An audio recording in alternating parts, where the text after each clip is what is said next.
تمام سے میں گزارش کروں گا کہ بلند آواز میں درود شریف پڑھ لیجئے. اللہم صلی علی سیدنا و شفیعنا و حبیبنا و مولانا محمد وعلی آل سیدنا و مولانا محمد مبارک وسلم.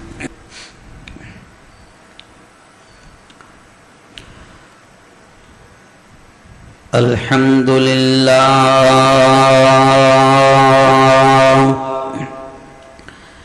الحمد للہ الذی نحمده ونستعینه ونستغفره ونؤمن به ونتوكل عليه ونعوذ بالله من شرور أنفسنا ومن سيئات أعمالنا من يهديه الله فلا مضل له ومن يضلله فلا هادي له ونشهد أن لا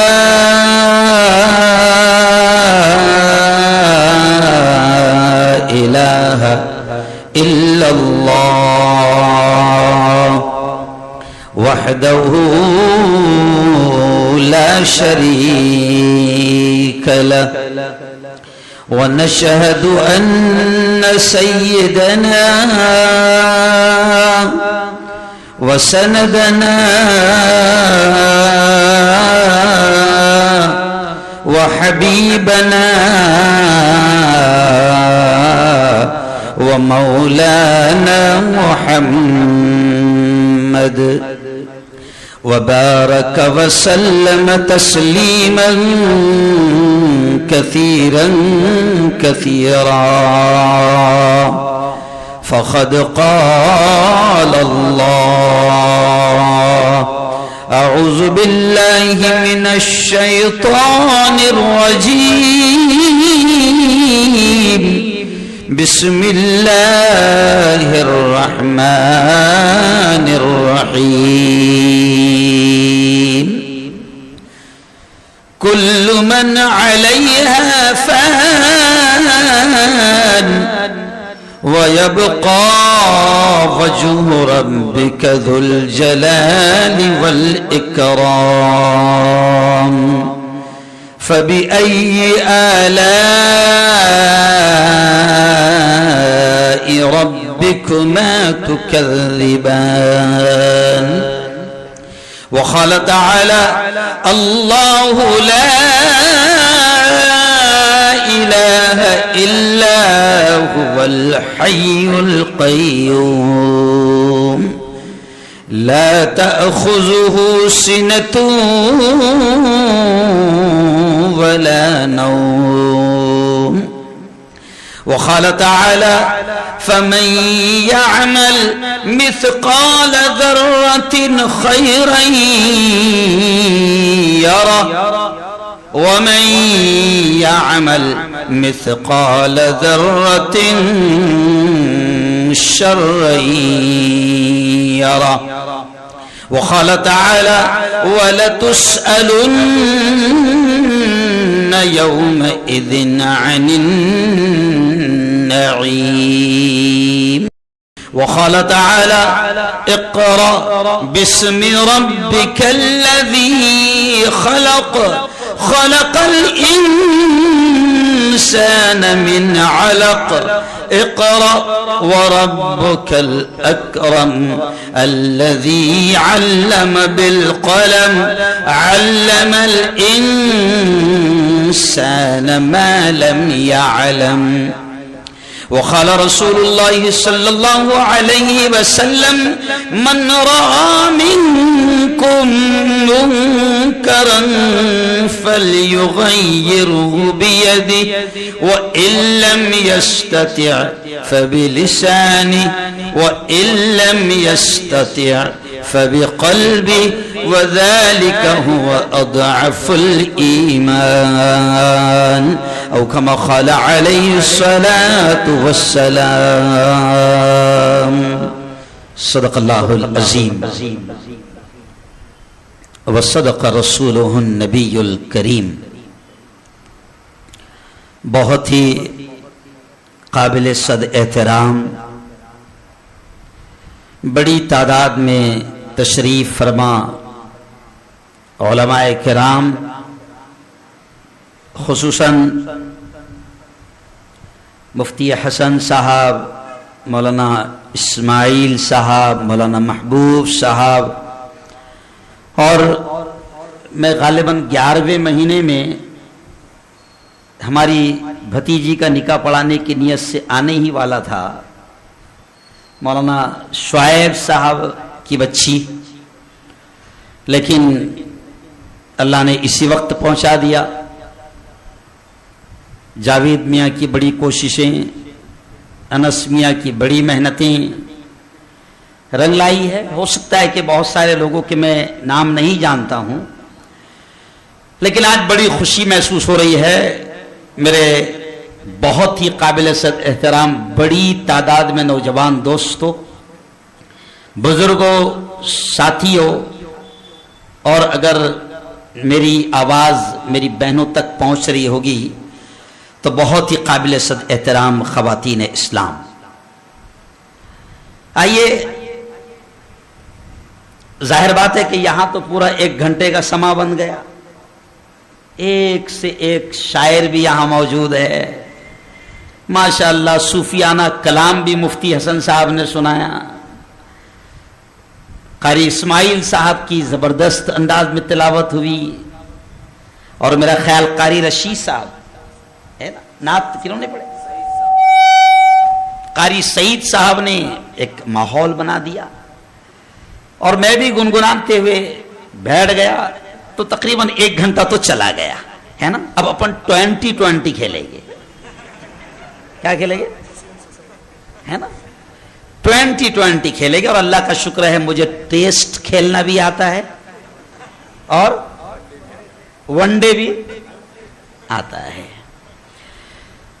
بڑا پیارا علاقہ ہے یہ. مجھے اسماعیل صاحب نے بتایا کہ اس کا نام ہے مسلم سوسائٹی، ہے نا. ظاہر بات ہے. تو اب مجھے بھی کوئی خوف نہیں ہے، کوئی ڈر نہیں ہے. ویسے بھی آج آزادی کا دن ہے، اس لیے میں بھی آزاد ہوں. میرا اپنا ایک انداز ہے. انشاءاللہ اللہ کی ذات سے امید ہے. تھکے تو بہت ہوتے ہیں، لیکن بلوانے والی ذات کس کی ہے؟ بولو ایک بار زور سے بول دو، بلوانے والی ذات کس کی ہے؟ دیکھو، دعوت و تبلیغ کے پاکیزہ مشن سے ایمان پر محنت کی جاتی ہے، تو تھوڑا سا وہ بھی آپ چسکا لے لیں اور ایمان کو بھی تازہ کر لیں. پورا مجمع اللہ اللہ بولتے جانا. میں جو بولوں گا پھر آپ نے اللہ بولنا. بولو، بلوانے والی ذات بھی کس کی ہے؟ اللہ کی. پورا مجمع بولے، زندگی کس کے ہاتھ ہے؟ اللہ کے. موت کس کے ہاتھ ہے؟ اللہ کے. نفع کس کے ہاتھ ہے؟ اللہ کے. نقصان کس کے ہاتھ ہے؟ اللہ کے. کورونا کا لانا کس کے ہاتھ ہے؟ اللہ کے. کورونا کا بھگانا کس کے ہاتھ ہے؟ اللہ کی. یہ ساری حکومتیں کس کے ہاتھ ہے؟ یہ ہوائیں، یہ فضائیں، یہ چرند، یہ پرند، یہ درند، سب کس کے ہاتھ ہے؟ اللہ کے. تو جب سب اللہ کے ہاتھ ہے تو ان کے ہاتھ میں کیا ہے؟ ارے بولو. کچھ بھی نہیں ہے، ترنگا ہے. کچھ بھی نہیں ہے. آؤ، میں جو بھی اللہ بلوائے گا، بہت ساری چیزیں ذہن میں رہتی ہے، لیکن اللہ ہی بلوائے گا. اور جو اللہ کو بلوانا ہوتا ہے وہی وہ بلواتا ہے موقع